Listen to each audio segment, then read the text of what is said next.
우리 함께 말씀 봅니다. 오늘 말씀은 신약성경 사도행전 11장 19절부터 21절까지 말씀입니다.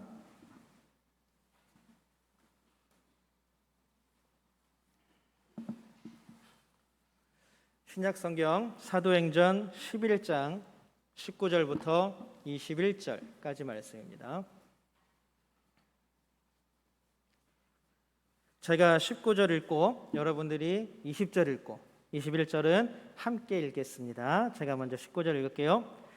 그때의 스데반의 일로 일어난 환난으로 말미암아 흩어진 자들이 베니게와 구브로와 안디옥까지 이르러 유대인에게만 말씀을 전하는데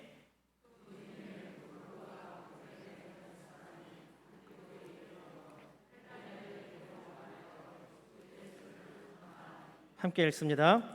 주의 손이 그들과 함께 하심에 수많은 사람들이 믿고 주께 돌아오더라.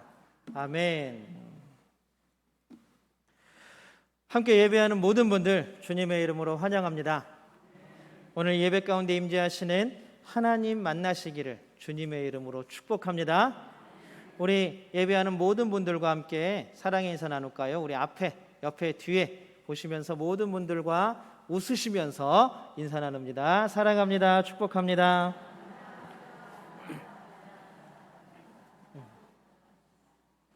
네, 감사합니다. 반가우시죠 다들? 몇 분 안 계시네요. 반가우시죠? 네, 우리 오늘 또 여기에 왔다고 우리 하나님께 믿음의 고백 올려드려야겠죠. 우리 하늘을 향해 두 손을 번쩍 들고 하나님께 믿음의 고백 함께 올려드립니다. 하나님 좋습니다. 감사합니다. 사랑합니다. 하나님이 하시면 무엇이든지 다 이루어집니다. 하나님 좋습니다. 감사합니다. 사랑합니다. 하나님이 하시면 무엇이든지 다 이루어집니다. 아멘. 하나님께 영광의 박수 올려드립니다. 여러분 혹시 이런 말 들어보셨나요? 오이와 감자가 세상을 바꿨다. 오이와 감자가 세상을 바꿨다. 홍진경이라는 연예인이 이동진이라는 영화 평론가하고 이렇게 나오는 TV 프로그램이 있어요. 거기서 어떤 한 영화를 쭉 얘기한 다음에 이거 벌써 나오네. 1917이라는 영화인데 저 괜찮아요? 올려주세요. 이제 다 보셨어. 1917이라는 1917년 1차 세계대전을 배경으로 한 영화입니다. 이 영화를 다 끝내고 이 홍진경이라는 연예인이 이 영화를 한 줄로 평해 보십시오 하니까 했던 말이 오이와 감자가 세상을 바꿨다라고 평가를 했습니다. 이 영화는 제가 방금 말씀드린 것처럼 세계 제1차 대전 때 영국군에 있었던 영국 군인이 주인공입니다. 영국군이 최전방에 있는 부대가 있는데 연대예요. 1600명이나 되는 최전방에 있는 부대가 이제 독일군이 자꾸 후퇴를 하니까 그 독일군을 쫓아서 진격을 하려고 그러는 거예요. 후퇴하니까 우리가 이겼나 보다. 그리고 이제 쫓아가려고 공격 명령이 떨어졌습니다. 내일 몇 시에 일제히 공격한다라는 명령이 떨어졌어요. 그런데 이 사령부에서 뒤에 있던 후방 사령부에서 정보를 수집해 보니까 스파이 정보원이 늦게 이제 정보를 늦게 가지고 왔는데 그 정보가 독일군이 후퇴하는 게 거짓이었던 거예요. 독일군이 어디까지 후퇴를 하면 이제 영국군이 그 뒤를 따라올 거 아니에요. 그러면 어느 선까지 따라오면 숨어 있었던 포병, 대포 쏘는 부대가 일제히 대포를 막 쏴가지고 전멸시킨다라는 함정이었어요. 그래서 빨리 공격 금지 명령을 내려야 되는데 불사 1차 대전에는 여러분 이 무선이 없었어요. 전화선을 막 하는데 통신선이 독일군이 다 끊어버린 거예요. 그리고 그 중간에는 또 곳곳에 독일군의 잔류 병력이 남아있는 상황입니다. 그러면 어떻게 할까 고민을 하다가 전령, 그러니까 달려가서 전해주는 거죠. 전령을 2명을 보내기로 합니다. 이름은 스코필드와 블레이크라는 사람입니다. 이 2명의 전령으로 하여금 저 최전방에 있는 영국군 연대에게 가서 공격은 취소됐다. 그러니까 공격하지 말고 그 자리를 지켜라 라고 하는 장군의 명령, 사령관의 명령을 전달해야 하는 거예요. 왜냐하면 이 연락이 끊어졌으니까, 연락선이 다 끊어졌으니까. 그래서 그 임무를 띠고 갑니다. 이 두 사람의 어깨에 영국군 1600명의 목숨이 달려 있는 거예요. 이게 전해지지 못하고 영국군이 독일군을 쫓아가면 1600명이나 되는 독일군이 다 몰살당하고 죽게 되는 것입니다. 어쨌든 영화를 보면 뭐 위험한 상황, 어려운 상황을 다 이기고, 그리고 또 안타까운 게 중간에 이 두 명 중에 한 명은 또 전사를 하게 됩니다. 그 남은 한 명이 끝까지 싸워서, 끝까지 달려서 그 공격 금지 명령을 전달합니다. 그래서 공격이 금지되고 쫓아가는 것도 금지되고 거기서 다 멈춤으로 말미암아 영국군 1600명, 최전방에 있었던 1600명의 사람들이 다 살아날 수 있었다라는 이야기입니다. 결국 아무것도 아닌 군에서 낮은 계급에 속하는 두 명의 계급이 뭐냐면 일병이에요. 일병. 아주 낮은 계급의 두 명이 1600명을 살린 것입니다. 놀랍지 않으십니까? 그러면 처음에 했던 말, 오이와 감자가 세상을 바꿨다라는 말은 도대체 어떤 말일까요?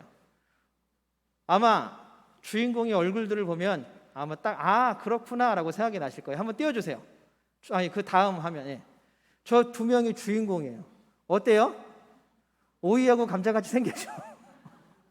한 명은 얼굴이 길쭉한 오이, 한 명은 얼굴이 동그란 감자같이 생겼어요. 그 연예인이 얘기한 거예요. 오이와 감자가 세상을 바꿨다. 물론 얼굴의 생김새로 연예인은 비교해서 이야기를 했습니다만 어쩌면 은유적인 표현도 분명히 있었을 것입니다. 이 두 사람은 정말로 수많은 사람들 중에 한 명이었어요. 사실 이 1917 영화의 배경이 된 그 전투에서 독일군과 영국군은 수만 명이 전사를 했어요. 수만 명이. 그리고 아직 살아남아 있는 사람이 수만 명입니다. 그 수많은 병사들 중에 그냥 한 명 한 명일 뿐입니다. 그 소식을 전하러 구해져야 하는, 생명을 구해야 하는 최전방에도 1600명이나 되는 이 오이와 감자들이 득실득실한 거예요. 어쩌면 이 두 주인공도 그냥 영화의 주인공이니까 특별해 보일지 모르지만 사실 지금 진짜 전쟁의 상황 배경이라면 이 두 사람도 그냥 그 흔하디 흔한 오이와 감자에 지나지 않는 사람들입니다. 그런데 놀랍게도 1600명이나 되는 생명이 이 흔하디 흔한 오이와 감자, 어쩌면 그 자리에 있었던 1600명과 똑같은 오이와 감자에 의해서 생명을 건질 수가 있었다라는 것입니다. E.H. 카라는 역사학자는 역사는 특정한 인물 혼자서 이끌어가거나 변혁할 수 없다라고 말했습니다. 마찬가지로 그 높은 장군이나 모든 일들을 막 다 총괄하는 참모들이나 그 높은 계급장을 달고 있고 수많은 전공을 세운 사람들도 그 전화선이 끊어지니까 어찌할 바를 모르고 결국 일병 두 명한테만 의지하지 않습니다. 결국 그 잘난, 어쩌면 뭐 수박일 수도 있고 비싼 망고일 수도 있는 그 사람들이 아니라 정말 널리디 널린, 흔하디 흔한 오이와 감자가 모든 일들을 해냈다라는 것입니다. 오늘 우리가 함께 읽은 본문은 안디옥 교회가 처음 세워질 때의 이야기입니다. 여러분들 안디옥 교회 많이 들어보셨죠? 전주에 있는 우리 기장이 안디옥 교회 말고 실제로 초대교회 안디옥 교회. 이 안디옥 교회는 초대교회에서도 가장 모범적인 교회로 성경에 많이 등장합니다. 실제적으로 로마의 박해시대, 기독교 박해시대에도 이 안디옥 교회는 많은 순교자를 내었고 그 순교자를 내고 박해를 받으면서도 교회를 끝까지 지켜내었습니다. 그뿐만이 아니라 이제 이 기독교가 로마의 국교가 된 이후에도 여러분 신학에는 두 가지의 큰 흐름이 있어요. 그 두 가지의 큰 흐름 중에 한 흐름이 바로 이 안디옥 교회에서 시작되었고 정립이 되었습니다. 우리가 흔히 얘기하는 삼위일체, 예수님은 성자 하나님이시다라는 이 교리들이 이 안디옥 교회로부터 나왔습니다. 그러니 안디옥 교회는 굉장히 교회로서 중요한 역할들을 한 교회입니다. 그런데 한번 우리가 오늘 본문을 다시 한번 살펴보면 이런 유명하고 크고 정말로 세상에 잘 알려지고 모범적인 교회인 안디옥 교회가 처음 시작은 이름도 밝혀지지 않은 사람들에 의해서 시작되었다는 거예요. 여러분들, 우리가 지금 세 절을 읽었는데 이름이 나오나요? 우리가 20절을 한번 세 번역으로 한번 볼까요? 20절 같이 세 번역으로 같이 읽어보겠습니다. 시작. 그런데 그들 가운데는 키프로스 사람과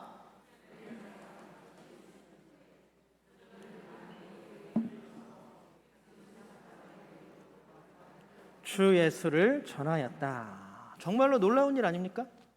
이 안디옥 교회를 처음 세운 저 키프로스 사람, 구레네 사람 몇 명, 이 사람은 끝까지 이름이 나오지 않아요.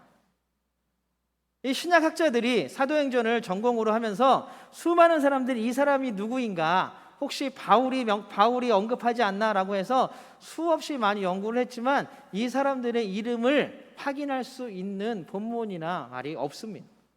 결국에는 이상하지 않아요? 유명한 교회, 큰 교회, 홈페이지만 들어가 봐도 교회 설립의 역사 이러면서 처음 누구 막 이러면서 쭉 써 있잖아요.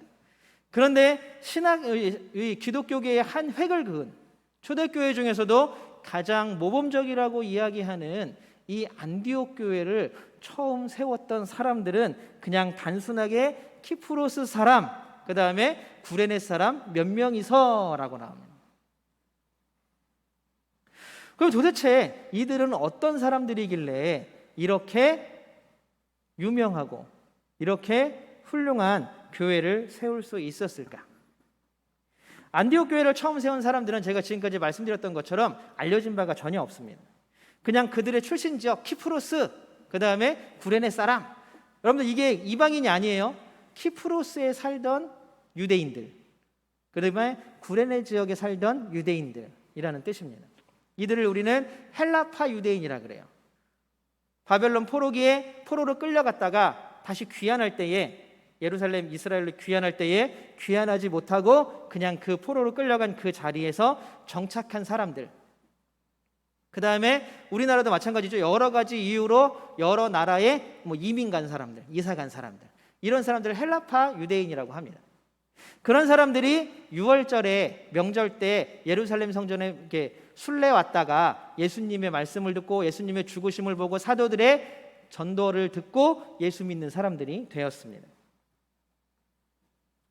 이들의 출신 지역이 그냥 단순히 나올 뿐이고 이름도 없고 이 사람들이 어떤 사람인지 구체적인 정보가 아무것도 안 나옵니다. 그런데 오늘 우리가 읽은 구절에 이 사람들, 안디옥 교회를 세웠던 이름 없는 사람들에 대한 한 가지 힌트가 나옵니다. 우리 19절을 한번 같이 읽어보겠습니다. 19절입니다. 같이 읽겠습니다. 시작. 스데반에게 가해진 박해 때문에 흩어진 사람들이. 여러분, 우리 이 사건 다 알고 있죠? 제가 이제 스데반의 박해 때문에 흩어진 사람 중에 복음을 전하는 사람 한번 우리가 주일날 말씀을 나눈 적이 있었습니다. 누구였어요? 빌립 집사였죠. 빌립 집사. 그 성에 큰 기쁨이 있더라. 마찬가지입니다. 오늘 이 사람들이 누구냐 하면 스데반에게 가해진 박해 때문에 예루살렘에서 예수를 믿다가 그 박해를 피해서 흩어져 도망가던 사람들 몇 사람인 거예요. 그들 중에. 그런데 연대를 보면 깜짝 놀랄 만한 일이 있습니다. 연대적으로 보면, 우리 연대기사 쪽으로 보면 예수님이 죽으시고 부활 승천하시고 예루살렘이 세워진 연대를 30년이라고 봅니다. 예전에 이런 연구가 전혀 고고학적인 연구가 안 됐을 때는 그냥 예수님이 33살에 돌아가셨다니까 그냥 33년인가 보다라고 생각했는데 연대의 고고학적인 차이대에서 연대의 오류가 있다는 걸 발견했어요. 그래서 사실 이 30년도 정확한 건 아니에요. 그냥 학자들은 27년에서 32년 사이에 그 일이 벌어졌다라고 이야기를 하지만 그냥 우리가 단순하게 적으면 30년에 예수님께서 부활 승천하시고 예루살렘에서, 그리고 예루살렘 교회가 그 자리에 세워졌습니다. 그게 바로 30년에 일어난 일입니다. 그리고 스데반 집사의 순교를 32년이라고 잡습니다. 2년이 지났죠. 그리고 지금 오늘 안디옥 교회가 세워진 시기를 45년경이라고 이야기를 합니다. 그러면 자 보세요. 스데반 집사의 박해, 순교 때문에 박해를 받고 흩어진 사람들이 32년이었고 지금 그 사람들 중에 몇 명이 안디옥 지역에 와서 안디옥 교회를 세운 건 45년이에요. 그 몇 년이 흐른 거예요? 13년이 흐른 거예요. 13년이 흘렀음에도 불구하고 그 사람들은 지금 뭘 하고 있어요? 복음을 전하고 있는 거예요. 예수를 전하고 있는 거예요. 그 예수를 전하는 사람들, 그들뿐만이 아니라 박해 때문에 피했던 모든 사람들이 복음을 전하며 도망 다녔습니다. 우리가 아까도 좀 전에도 얘기했던 빌립 집사가 아주 대표적인 경우죠. 사마리아 지역과 이디오피아의 내시에게 복음을 전했던 사람이 바로 빌립 집사였습니다. 이 사람들, 안디옥에 교회를 세운 이 사람들도 도망의 세월이 10년이나 되는데도 13년이나 되는데도 꿋꿋하게 복음을 변함없이 전하고 있는 것을 볼 수 있습니다. 이들은 그들의 삶 전체가 그냥 복음을 전하는 것이 가장 중요한 사명이었다라는 것입니다. 여러분, 우리는 수요 예배도 있고 새벽 예배도 있습니다. 그런데 우리가 정말 예배 드립니다라고 하면 대표적인 예배가 언제예요? 주일 예배잖아요. 많은 분들이 주일에 나와서 함께 예배를 드립니다. 그런데 여러분들, 이 주일에 선포되는 그 말씀을 가지고 나머지 6일을 살아가는 분들, 원래 주일 예배가 한 주 동안 우리와 함께 하신 하나님께 감사하고, 그래서 또 나와서 하나님의 은혜를 얻고 다시 한 주간 살아갈 수 있는 힘을 얻는 것, 이것이 바로 주일 예배입니다. 조금 더 구체적으로 얘기하면 오늘 예배 가운데 주일에 선포되어지는 그 말씀이 내가 이제 한 주간 살아가야 하는 삶의 표준이 되는 거예요. 그러니까 선포되는 말씀이 그냥 6일 동안의 우리의 삶 가운데에서 나의 말과 나의 행동으로 드러나야 하는 것입니다. 그래서 주일 예배를 드리는 거예요. 그러니까 주일 예배는 이 한 시간에 끝나는 게 아니라 일주일 내내 계속되어지는 거예요. 말씀을 듣고 우리 마음 가운데서 묵상하고 다시 삶 가운데에서 행동과 말로 옮겨가는 것, 이것이 바로 우리에게 주어진 예배의 시간입니다. 그런데 대다수의 우리들은 그렇지 못하죠. 주일날 오면 예배 딱 드리고 어때요? 월요일부터 가면 이제는 나의 삶, 주일은 거룩한 날, 월요일부터 토요일까지는 내 생활이라는 생각을 하죠.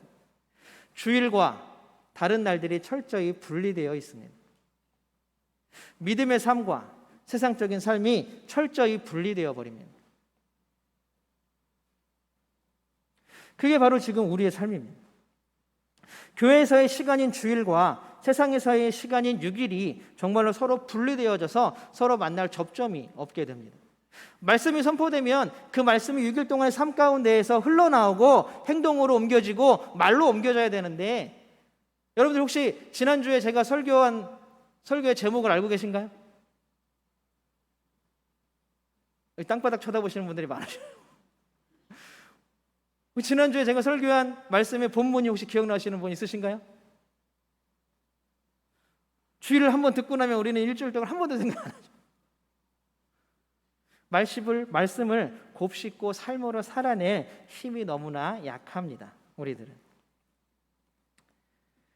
그러나 다시 한번 말씀드리지만 말씀은 들으면서 끝나면 안 됩니다. 말씀을 들으면 그 말씀은 우리의 일상의 삶 가운데에서 나와 함께 살아가는 가족들, 그리고 나와 함께 일하는 동료들, 나와 함께 살아가는 모든 사람들에게 그 말씀이 삶으로, 행동으로, 말로 전해져야 하는 거예요. 이렇게 살아가는 우리가 되기를 주님의 이름으로 축복합니다. 예전에 제가 전주에 있을 때 화산체육관에 오늘의 교회 유명한 장로님이 한 분 부흥성회를 오신 적이 있어요. 그리고 전주시 기독교 연합회에서 다 간 적이 있었는데, 저희도 뭐 청년들이랑 뭐 권사님들 친구들 다 끌고 한번 갔었는데, 그 장로님이 항상 예화를 들면서 그러는 거예요. 아들이 하나가 있는데 이놈의 아들이 아버지가 큰 교회, 대한민국에서 손가락 안에 드는 교회에 장로인데도 불구하고 교회를 안 가는 거예요. 교회 데려다 놓으면 아버지가 장로님이니까 예배당에 올라가잖아요. 그럼 그 사이에 도망가 버리고 뭐 이러는 거예요. 어느 날은 화가 나신 거예요. 그래갖고 집에 오자마자 딱 불러다 앉혀놓고 막 혼을 낸 거예요. 너는 장로의 아들이라는 거예요. 너는 모태신앙이라는 거예요. 너는 세례교인이라는 거예요. 왜 이렇게 교회도 안 오고 예배도 안 드리고 그러냐? 그랬더니 아들이 대답 그 한마디에 너무 충격을 받았대요. 아버지처럼 살기 싫어서요. 아버지 지금도 장로님이라고 얘기하지만 교회에서는 맨날 착한 척, 선한 척 하지만 집에 오면 맨날 엄마 못 살게 굴고, 응? 나도 못 살게 굴고, 맨날 교회에서는 사랑합니다 악수하는데 교회에서는 그 사람 욕하고 그 사람 흉보고. 저는 아버지처럼 안 살라고 교회 안 가는 거예요. 그러더니 그 말에 너무 충격을 받아서 자신의 삶이 변화해야겠다라고 생각하고 노력했대요. 말씀이 선포되면 그 말씀을 내가 적용해야 되겠구나. 그때부터 이 아이가 교회를 잘 나가기 시작했다고 합니다. 여러분, 말씀은 삶으로 사라져야 말씀입니다. 말씀이 말로만 끝나면 그것은 그냥 허공에 사라지는 소리밖에 되지 못하는 것입니다. 안디옥 교회를 시작한 사람들도 말씀을 삶으로 살아낸 사람들입니다. 사도행전 1장 8절 같이 한번 볼까요? 사도행전 1장 8절입니다. 너무나 잘 아는 말씀이죠. 우리 함께 읽겠습니다. 시작. 그러나 성령이 너희에게 내리시면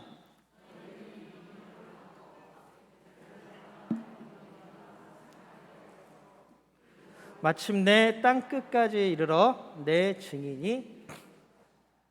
예수님께서 예루살렘에서 승천하시면서 제자들에게 하신 말씀입니다. 내 증인이 될 것이다. 모든 땅끝까지 이르러 너희들은 내 증인이 돼야 돼. 이게 예수님께서 우리에게 말씀하신 사명이고 임무예요.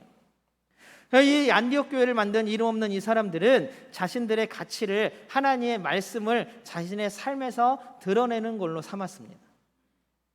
타지에서 이사 왔고 계속 도망가는 중이기 때문에 한번 이동을 해서 자리를 잡으면 제일 중요한 게 뭡니까? 직장을 구해야 하고 삶의 터전을 구해야 하고 사람들에게 적응해야 되고 하는 것들이 아주 가장 급한 삶의 일이었을 것입니다. 아마 저였다면 그곳에 그렇게 갔으면 내가 그 삶에 적응하느라고 믿음이고 뭐고 뒷전으로 밀어놓고 일단 하나님 이거 먼저 할게요. 내가 먼저 직장 먼저 가져야죠. 내가 먼저 일 먼저 해야죠 라고 했을 거예요. 그런데 이 사람들은 먼저 다른 말 아무것도 안 나와요. 뭐라고 나오냐 하면 그냥 주 예수를 전파했다.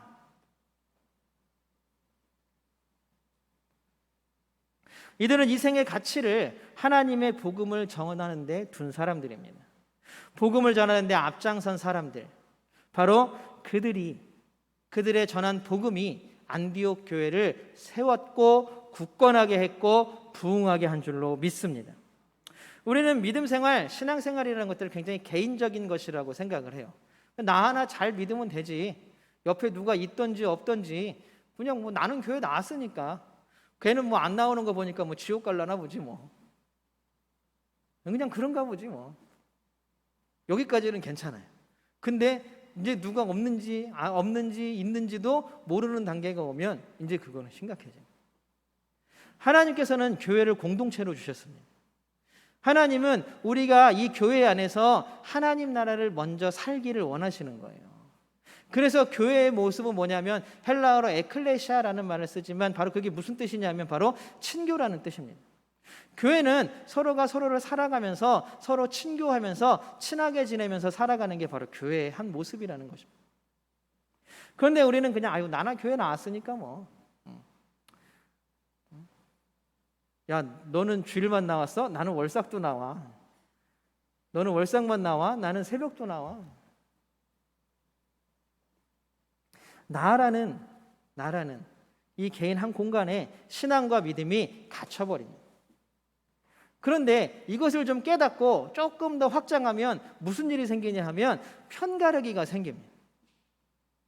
이제 그래? 신앙은 개인적인 게 아니구나, 공동체구나 하다 보니까 나하고 마음에 맞는 사람들, 친한 사람들, 나하고 비슷하게 잘생긴 사람들, 예쁜 사람들, 저와 함께 예배드리는 모든 분들은 다 잘생기고 예쁘신 분들이에요. 왜냐하면 제가 그렇기 때문에 그렇습니다. 이렇게 웃으시는 분들 많으시네요. 이렇게 편을 나누고 이렇게 편가르고 이렇게 팀을 나누는 일들이 계속 벌어지는 거예요. 확장이 좋은 모습으로 보여지는 게 아니라 확장이 더 악한 길로 끌고 가고 있는 것입니다. 그런데 이런 모습조차도 안디옥 교회를 만든 이 사람들에게는 보이지 않습니다. 이들에게는 편견도 없고 편가르기도 없었습니다. 우리가 한번 20절 하반절 한번 같이 읽어볼까요? 20절 하반절입니다. 세 번역으로 한번 읽어보겠습니다. 20절 하반절 한번 보여주세요. 같이 읽겠습니다. 시작. 그리스 사람들에게도 말을 하여 주 예수를 전하였다. 여러분들, 주 예수를 전하였다 앞에 뭐가 들어있냐면 그리스 사람들에게도 라는 말이 들어있어요. 그리스 사람들이란 뭐냐면 헬라 사람들, 이방인이에요. 이방인들, 여러분들 유대인들은 이방인들하고 상종조차 안 했습니다. 우리가 읽은 이 본문 앞에 무슨 얘기가 나오냐 하면 베드로가 이방인에게 복음을 전하거든요. 그랬더니 난리가 난 거예요. 네가 어떻게 이방인에게 복음을 전할 수 있냐? 그게 말이 되느냐? 막 그래서 비난을 막 퍼부어요. 그러니까 막 바울이 변명하고 막 꿈 얘기하고 하는 얘기가 나옵니다.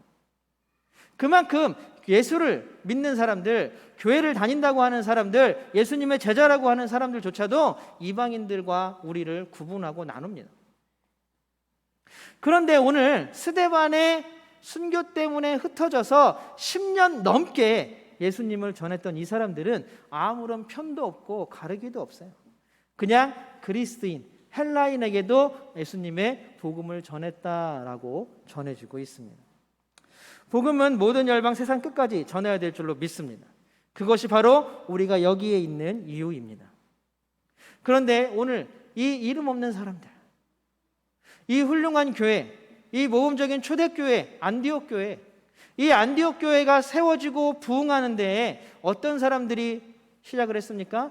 바로 이름 없는 사람들. 제가 처음에 얘기했던 오이와 감자같이 흔하디 흔한 사람들을 통해서 이런 놀라운 일들이 일어났다라는 것입니다.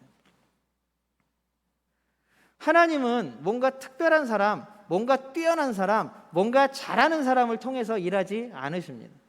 물론 그들이 필요할 때도 있지만 꼭 그들 혼자를 통해서 일하시는 분은 하나님이 아니십니다. 하나님은 항상 모든 사람, 어쩌면 우리같이 평범하고 하나님 앞에 나와 아무것도 없습니다 라고 고백할 수밖에 없는 우리들을 통해서 일하시는 분이 바로 하나님이십니다. 코로나가 벌써 2년째 지속되고 있습니다.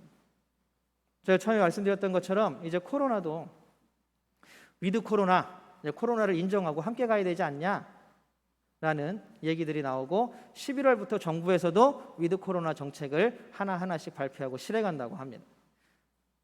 그럼 이제 단계들이 점점 낮아지고 모임들은 조금씩 일상을 회복해 나가고 예전의 모습들을 분명 예전과 같을 수는 없겠지만 그래도 예전의 모습들을 하나하나씩 회복해 갈 것입니다. 거기에 맞춰서 우리도 우리의 교회 이전의 모습들을 하나씩 회복해 가야 하지 않겠습니까? 근데 이 회복되는 일은 누군가 뭔가 교회, 그거는 목사님이 해야지, 장로님이 해야지, 그거 뭐 알아서 하겠지, 이런 것이 아니라 하나님은 오늘 이름도 없는 오이와 감자 같은 사람들을 통해서 안디옥 교회라는 아주 모범적이고 몇백 년이나 가는 훌륭한 교회를 세우셨던 것처럼 하나님은 지금 여기에 모여 있는 정말로 흔하디 흔한 오이와 감자 같은 우리들을 통하여서 교회의 회복의 역사를 일으키시기를 원하시는 것입니다. 여러분, 우리가 이 일에 헌신하기를 주님의 이름으로 소망합니다. 그래서 우리가 해야 하는 일, 우리가 할 일, 지금 우리가 현수막도 걸어놨죠. 우리 함께 어디 가요? 우리 함께, 여기 몇 명만 얘기하시는 것 같아요. 우리 함께 교회 가요. 우리 함께 교회 가요. 우리 이 프로젝트를 진행하려고 합니다. 여기에는 바로 다른 사람도 아닌 누구도 아닌 내가 필요합니다. 나를 통해서 하나님이 일하시기를 원하십니다. 나를 통해서 교회가 회복되기를 원하십니다. 하나님은 나를 통해서 하나님의 일들이 이 교회에 이루어지기를 원하시는 줄로 믿습니다. 다른 누구가 아니라 나를 통해서입니다. 하나님께서는 우리를 사랑하시고 우리를 회복시켜 주실 줄로 믿습니다. 여러분들 결단하십시오. 여러분들 지금 이야기를 들으면서 아마 아까 제가 광고 시간에도 말씀드렸지만 이름이 막 떠오르시는 분들, 얼굴이 막 떠오르시는 분들 있으시죠? 여기까지만 오면 대답이 없으세요. 여러분들 떠오르는 분들 있으시죠? 이름이 생각나는 분들 있으시죠? 목장에, 가정에 우리 자녀들을 어떻게 그냥 둘 수가 있겠습니까? 하나님 앞으로 인도하는 것은 바로 우리들입니다. 여러분, 저도 우리 장로님들도 어차피 이름만 목사고 장로입니다. 우리도 오이와 감자입니다. 우리 오이와 감자들이 하나님과 함께 동역함으로 놀라운 일들을 이루어 가기를 주님의 이름으로 축복합니다. 우리가 이렇게 일할 때에 나는 안 돼, 난 능력이 없는데, 나는 잘 못하는데 걱정하실 필요 없습니다. 우리 21절 마지막으로 한 절 읽겠습니다. 21절입니다. 여기시고요. 우리 21절 성경책으로 같이 한번 읽어보겠습니다. 21절입니다. 같이 읽겠습니다. 시작. 주의 손이 그들과 함께 하심에 수많은 사람들이 믿고 주께 돌아왔더라. 누가요? 주의 손이 그들 오이와 감자같이 이름도 없는 사람들과 함께 했다. 주님의 손길이 오이와 감자 같은 나와 우리들 모두와 함께 하시는 줄로 믿습니다. 우리가 결단하고 나아가면 하나님께서는 함께 하시고 이루어 주실 줄로 믿습니다. 사랑하는 성도 여러분, 우리는 오이와 감자같이 흔하디 흔한 사람들입니다. 그냥 보통의 사람들입니다. 다른 사람들보다 뛰어난 능력이 다른 분에서 혹시 있을지 모르겠지만 우리는 어쨌든 하나님께서 이 자리에 모이게 하신 오이와 감자 같은 사람들입니다. 그런 우리들을 통하여서 하나님은 지금 이 시점에서 일하시기를 원하십니다. 하나님은 지금 우리를 통하여 이 시간에 이 자리를 회복시키시기를 원하십니다. 우리의 손길이 필요하고 우리의 마음이 필요하고 우리의 발걸음이 필요할 때입니다.